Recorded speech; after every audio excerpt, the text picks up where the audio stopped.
నమస్కారం. ఈరోజు మనం ఇక్కడ మైలవరం రిజర్వాయర్ దగ్గర ఉన్నాం. ఈరోజు మనం చూస్తే మైలవరం రిజర్వాయరు పూర్తయి దాదాపు 42 సంవత్సరాలు అయింది. ఈరోజు మీ అందరికీ కూడా గుర్తు, ఈ ప్రాంతవాసులకు 75,000 ఎకరాల ఆయకట్టు కోసం ఈ ప్రాజెక్టు నిర్మాణం చేయబడింది. ఈరోజు ఆ రోజు 9.65 టీఎంసీతో మనందరికీ గుర్తొచ్చినప్పటి నుంచి కూడా చూస్తూ ఉన్నాం. రిజర్వాయర్ పూర్తయి 42 సంవత్సరాలైనా కేవలం 2-3 సార్లు మాత్రమే రిజర్వాయర్ నిండింది, పెన్నాకు నీళ్ళు వచ్చి. మిగతా ప్రాంతాల్లో దశాబ్దాల తరబడి ఈరోజు ఆయకట్టు అందించడానికి కాలువలున్నా అన్నీ ఉన్నా కూడా రిజర్వాయర్లో నీళ్లు లేక దశాబ్దాల తరబడి తాగేదానికి కూడా నీళ్ళు ఇచ్చే పరిస్థితి లేని పరిస్థితి మనం అందరం కూడా చూసినాం.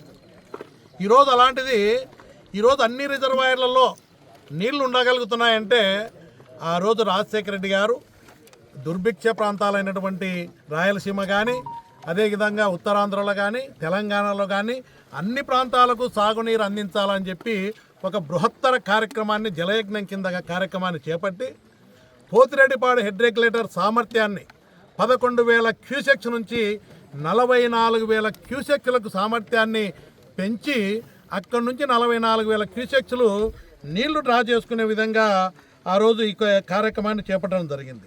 ఈరోజు మనం చూస్తే ఆ రోజు ఎస్ఆర్బీసీకి కానీ, అదేవిధంగా తెలుగు గంగకు కానీ, చెన్నైకి నీళ్ళు అందించాలని కానీ, సోమశీలకు కానీ అన్నిటికి కూడా నీళ్ళు అందించాలంటే ఈ అవసరాన్ని గుర్తించి ప్రకాశం డిస్టిక్ కూడా ఈ నీళ్ళు అవసరం వస్తాయి.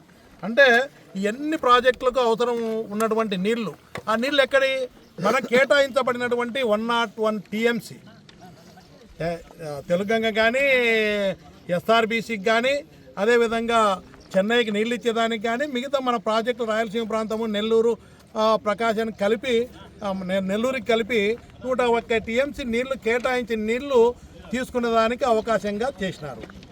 అంతవరకు కూడా దశాబ్దాల తరబడి నీళ్లు లేనటువంటి ఈ ప్రాంతంలో ఈ రిజర్వాయర్లో ఈ కూటమి నాయకులు ఇప్పుడు చెప్తున్నారు రాయలసీమ ఎత్తిపోతల పథకం అవసరమని. మనం జగన్మోహన్ రెడ్డి గారు తీసుకొచ్చిన ఒక బృహత్తరమైనటువంటి పథకం, కరువు ప్రాంతం ఎడారి కాకుండా ఉండే విధంగా ఒక ఇన్సూరెన్స్ పథకంలాగా, వర్షాభావ పరిస్థితులలో కృష్ణాలో నీళ్లు ఉన్నప్పుడు ఒక ఇన్సూరెన్స్ పథకం లాగా కృష్ణాలో రిజర్వాయర్లో కూడా నీళ్లు తగ్గిపోయినప్పుడు కూడా ఈ ప్రాంతాలకు తాగునీటికి సాగునీటికి నీళ్లు అందించేదానికి ఒక బృహత్తర కార్యక్రమాన్ని ఆలోచన చేసి మన ప్రాంతం ఇబ్బందులు కరువు సమయంలో కూడా కృష్ణా నుంచి నీళ్లు తీసుకునే విధంగా ఒక రాయలసీమ ఎత్తిపోతల పథకాన్ని చేపట్టడం. ఈ పథకం కూడా ఆ రోజు జగన్మోహన్ రెడ్డి గారు మీరు ఒక్కసారి చూస్తే ఆయన అధికారం చేపట్టిన వెంటనే ఆ రోజు రాజశేఖర రెడ్డి గారు చేశారు. తర్వాత 2020 మే 5న జగన్మోహన్ రెడ్డి గారు రాయలసీమ ఎత్తిపోతల పథకానికి శ్రీకారం చుట్టారు.